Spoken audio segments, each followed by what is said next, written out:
Merci beaucoup d'être venu. Merci sincèrement. Je ne sais pas si peut-être il y en a qui connaissent l'histoire de l'espèce d'objet étrange dans lequel je me trouve, cette véranda sans maison. C'est l'architecte Pierre Thibault qui a conçu, à la demande des Jardins, cette structure, cette œuvre, pour célébrer les 20 ans de leur amitié à Alexandre Efford ici et Pierre Thibault, l'architecte. Plus je la repense, plus je la trouve inspirante, en fait, cette maison, pas de maison, cette maison ouverte.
Les Jardins Métis, quand je suis arrivé, il y avait une œuvre d'art sur le site, une magnifique œuvre de Francine Larrivée, une œuvre in situ dans le ruisseau, qui est malheureusement plus là pour des raisons climatologiques. Mais ça a été un début d'un exercice de commissariat. Et par la suite, on a développé des programmes de plus en plus étoffés où le jardin comme tel devient une immense œuvre d'art en soi. Alors, ce qu'on appelle en anglais « art everywhere », c'est qu'on voit que l'art qui soit le mouton qui habite un pâturage, mais qui vit dans un lieu designé, l'architecture de paysage qui se déploie à grande échelle. Bref, tout ce qu'on fait, on essaie d'intégrer soit les artistes ou même que l'œuvre comme telle devient un peu artistique. Alors, c'est un peu notre carte de visite maintenant, c'est que l'art se trouve partout le site. Mais voilà, ici, dans un jardin, on a vraiment ces parcours qui sont multiples et intéressants.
Depuis 20 ans, je collabore avec les Jardins de Métis. J'y ai fait de nombreux projets.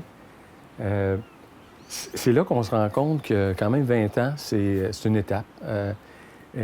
Mais c'est une étape en ce sens qu'on a appris à travailler avec des gens. Moi, c'était une belle rencontre, Alexander, les gens autour de son équipe, François, Sylvain, je pourrais en nommer d'autres au jardin. Donc, depuis 20 ans, on fait des projets.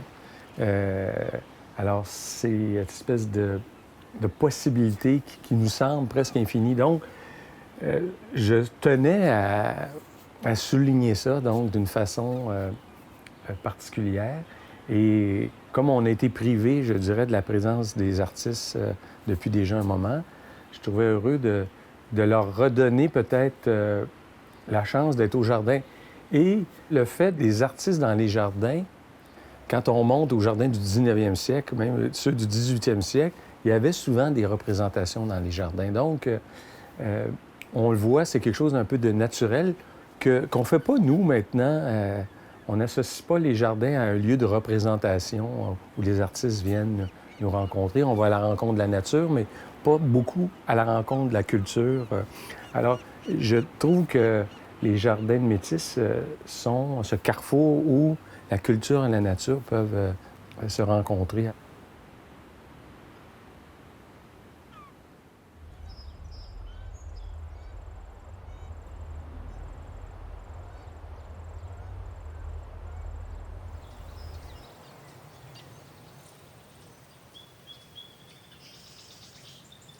Avec Pierre, des fois, on sait, je ne sais pas d'où vient l'idée. En fait, on s'est parlé beaucoup l'automne dernier grâce à des collaborations qu'on a eues pour constater à quel point on était tous les deux confrontés à voir les artistes comme un peu victimes du COVID. Ils ont perdu des cachets, ils ont perdu le public, ils ont perdu les lieux, ils ont perdu un peu la possibilité de créer. On s'est dit, bon, moi j'ai un lieu de création, et on s'est dit, bon, on va aider les artistes, on va créer un lieu. Bon, le lieu n'était pas le lieu qu'on avait imaginé au début. C'était même pas le même site, mais bref, avec Pierre, tout est possible parce qu'il y a une créativité innée. Puis, de notre côté, on a une magnifique équipe qui prend les projets de Pierre, qui sont quand même assez complexes, puis va pouvoir les réaliser dans un court laps de temps, comme fut le cas cet été, avec quelques semaines seulement de construction. Bref, c'était fait. Puis voilà, le résultat, c'est que les artistes ont été présentés à presque tous les semaines depuis, avec un résultat percutant auprès du public et des événements assez magiques pour tout le monde.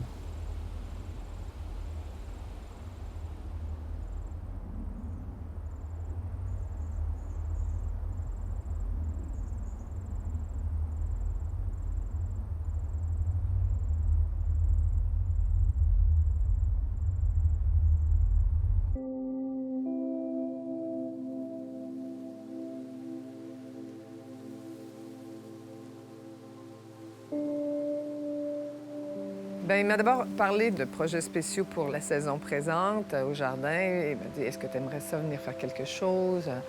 Et là, il m'a parlé de sa véranda, de son projet d'installation, un nouvel objet dans les jardins. Et j'ai dit oui tout de suite parce que, bon, je connais le travail de Pierre un peu et puis je savais que ça allait être forcément tout à fait en adéquation avec une prestation, soit de lecture ou de théâtre. Il n'y a rien de pire que de venir faire quelque chose dans ton bout, comme on dit. Ah, c'est ça. Pour les tiens. C'est toujours stressant. Et vos tiens, ils vous aiment tellement. Ouais. Faut pas les décevoir. C'est ça l'affaire. Ça, l'affaire. Faut pas les décevoir. Bon. Ah, Seigneur. Mais il fait beau. Oui, C'est que ça va, ça, hein, la oui, tiraille? c'est formidable. Ils vont l'accepter, ils vont le prendre comme tel. Pierre est tout derrière là. Oh là là! Quoi de mieux que cette magnifique véranda pour vous parler de Gabriel Roy? Parce que cet espace, imaginé et inventé par l'architecte Pierre Thibault, Pierre m'a invité à venir faire une présentation de quelque chose que j'aime. Alors, bien sûr, j'ai choisi Gabriel Roy, mais aussi à cause de ce lien avec la Gaspésie, que vous connaissez peut-être pas. Mais aussi parce que je suis une petite fille du bout, comme on dit, hein? Saint-Octave de Métis. Alors, je vais vous faire découvrir ce que Gabrielle Roy a découvert de la Gaspésie quand elle est débarquée ici en 1942. Je commençais tout juste alors à écrire des reportages pour le Bulletin des agriculteurs. Vint un été étouffant à Montréal. Pour un projet comme ça, on est toujours en mode exploration. Donc, moi, j'ai fait bien des croquis de plusieurs éléments qui pouvaient, je pense, entrer dans un thème qu'on commençait à définir parce que faut bien comprendre, les projets avec les jardins, c'est ça qui est fascinant. On commence avec l'idée d'une installation. Puis il y avait derrière l'idée qu'il y aurait comme les arts vivants dedans, mais c'était pas encore nécessairement. Donc, on cherche comme une espèce de laboratoire. Donc, on a des familles de formes, si on veut, dans lesquelles on travaille. Puis, c'était l'idée d'explorer ces éléments-là avec Anne et William. Donc, je dirais, on fait un peu le travail comme si on était un peu des acupuncteurs dans les jardins. C'est-à-dire est-ce qu'on ne peut pas aller mettre des éléments dans le jardin qui vont mettre en évidence des choses? Puis comme nous, ça fait 20 ans qu'on collabore, on a fait aussi dans cette recherche-là un peu une espèce de recherche presque archéologique dans tous les autres projets qu'on avait fait. Est-ce qu'il y a un fil conducteur, une espèce de fil d'Ariane entre le premier jardin que j'ai fait au jardin il y a 20 ans et les autres interventions qu'on a faites aussi? Qu'est-ce qui était super intéressant dans ce mandat-là, c'est que Pierre, il n'y avait pas une idée qui était trop fixe de qu'est-ce que devaient représenter les 20 ans des jardins. Fait qu'il est arrivé, en fait, avec un dessin qui avait différentes familles. Pour lui, qu'est-ce que représentait, en fait, ces 20 ans-là? Fait que, il avait comme dessiné des familles avec des installations en croquis à la va-vite. Puis après ça, c'était un petit peu un carte blanche. Fait que pendant 3 mois, on a travaillé là, en exploration de maquettes pour essayer de comprendre à notre façon qu'est-ce que représentaient les différentes familles, les différents fragments de paysage. Parce que c'est sûr que des fragments de paysage, ça a une déclinaison qui est très large. Puis je pense que qu'est-ce qui est super intéressant avec le travail de l'atelier, c'est justement qu'il n'y a pas trop de consignes, c'est beaucoup de l'exploration. Puis après ça, Pierre, bien, il a fait ressortir la véranda, que pour lui, avait une belle, en fait, ça avait une belle valeur symbolique. Pour lui, c'était comme si on avait retiré la maison, qui était comme le cœur de la véranda, puis toute la chaleur que peut représenter la galerie, qui est un lieu de rencontre. Je pense que ça, pour lui, ça résonnait énormément. C'est précieux pour nous. Je pense que c'est précieux aussi pour tous les artistes qui vont travailler autour de la véranda. Donc, c'est pour ça que je suis toujours étonné dans ce travail qu'une installation, on a pour quelques milliers de dollars de bois, mais ça génère en termes de créativité, souvent même plus la construction d'une maison, je dirais, qui serait pérenne. Je parle pas en termes de temps dans la durée, mais d'ébullition, de nouvelles idées qui sont générées par rapport à ça. Donc, c'est ce brassage-là, et c'est ça que j'aime faire avec des créateurs de d'autres disciplines, les auteurs et tout. On a un échange qui, mutuellement, nous amène ailleurs.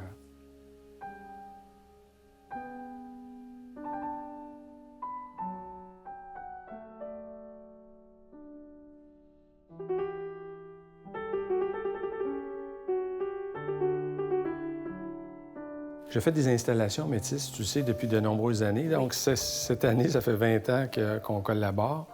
Et on a créé cette maquette un peu, des structures un peu accolées, et nous est apparue un peu l'idée d'une véranda, comme si on avait enlevé la maison, puis il restait la grande... Juste la véranda. Juste la véranda.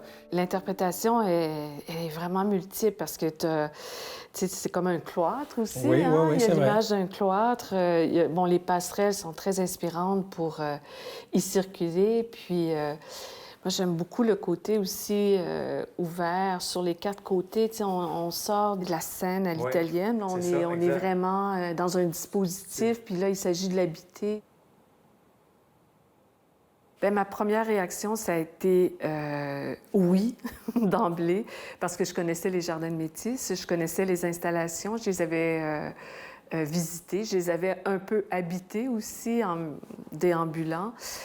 Puis il y a aussi le fait que j'ai travaillé, je pense, j'ai fait 2 autres projets avec Pierre qui ont été des projets vraiment charnières, un projet autour du rapport entre la danse et l'architecture. Donc on a un peu cette façon de travailler qui est commune, de travailler à partir de structures minimalistes, puis de les déployer, de les habiter avec des gestes simples. Fait que je savais que cette proposition de Pierre allait vraiment faire beaucoup de sens pour moi.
suis toujours étonné comment on peut transformer un élément, là, hein?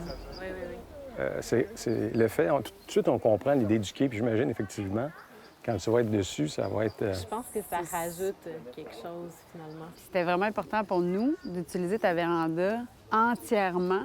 Oui. Puis là, j'ai ce sentiment-là, tu sais, avoir du public des quatre côtés, à l'intérieur. J'ai jamais parlé à Pierre, on s'était jamais rencontrés.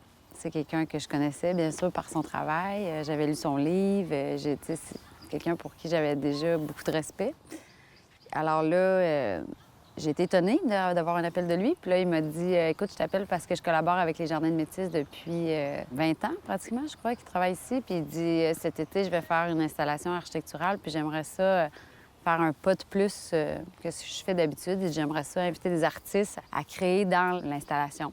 Je trouvais que c'était une excellente idée, mais surtout, il m'a dit, écoute, il dit, Christine, tu fais ce que tu veux, quand tu veux, le nombre de fois que tu veux, la durée que tu veux, tu abordes le sujet que tu veux. Puis c'est sûr que pour une fille comme moi, je peux pas avoir une invitation plus réjouissante. L'idée, c'est qu'on est des saumons. Donc, je me suis dit, si on est des saumons, on est dans l'eau. Comment illustrer dans un lieu où on n'a pas accès à l'éclairage parce qu'on est en plein jour? Parce que le premier réflexe, c'est de dire, OK, éclairage, mais on peut pas. Donc, je me suis dit, déjà, ça, comment accompagner ça visuellement? Je pense que ça prend quelque chose d'assez poétique. Puis, comme la véranda, elle a des parentés avec le quai, c'était assez pratique dans notre cas, parce qu'on a décidé donc de submerger une partie des pattes, puis la portion du bas, pour que Christine et le public soient dans l'eau, puis qu'il reste à la surface un quai qui flotte finalement au-delà de cette ligne d'horizon-là, de ce niveau zéro de l'eau.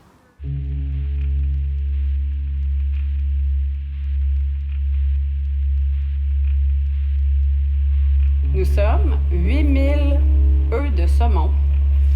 Nous sommes tous frères et sœurs et nous mesurons 5 mm chacun.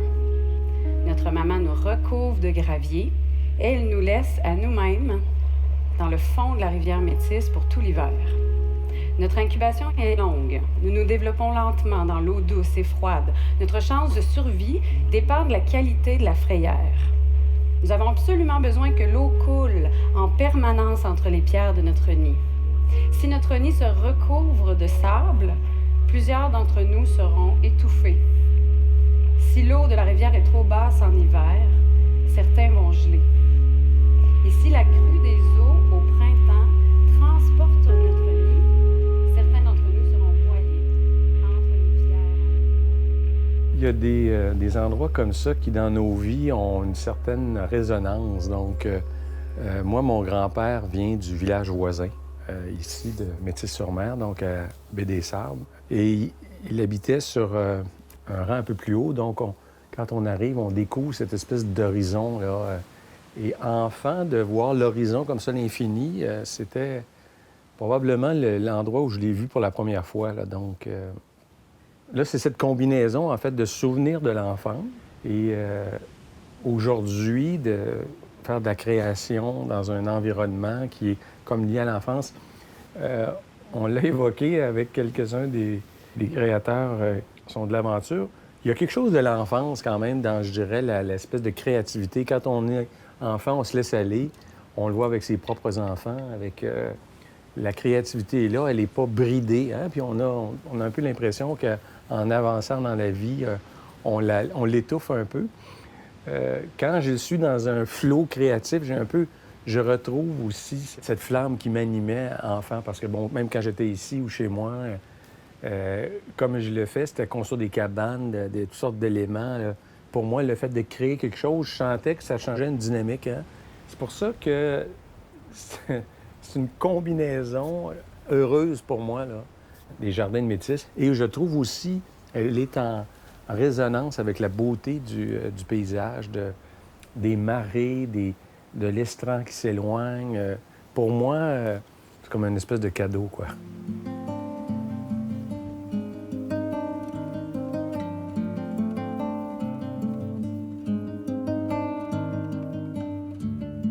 On a permis à des artistes, que ce soit des chorégraphes, des gens de théâtre, de la chanson, d'investir la véranda. Aujourd'hui, bien, c'est un peu l'équipe qui l'investit d'une autre façon, parce que nous, les architectes, on est toujours un peu en décalage. On fait des projets qui se construisent 6 mois, 1 an, des fois 2, 3 ans après. C'est pas comme le chorégraphe qui, à un moment donné, avec ses danseurs, on l'a vu, Daniel était ici, tout de suite, on peut bouger.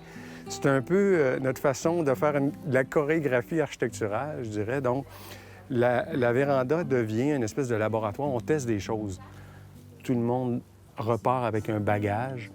Oui, collectivement, nous, comme atelier, on est nourris avec les gens ici des jardins avec qui on a collaboré, mais je pense que individuellement, chaque membre de l'équipe part avec, je dirais, un dictionnaire personnel enrichi.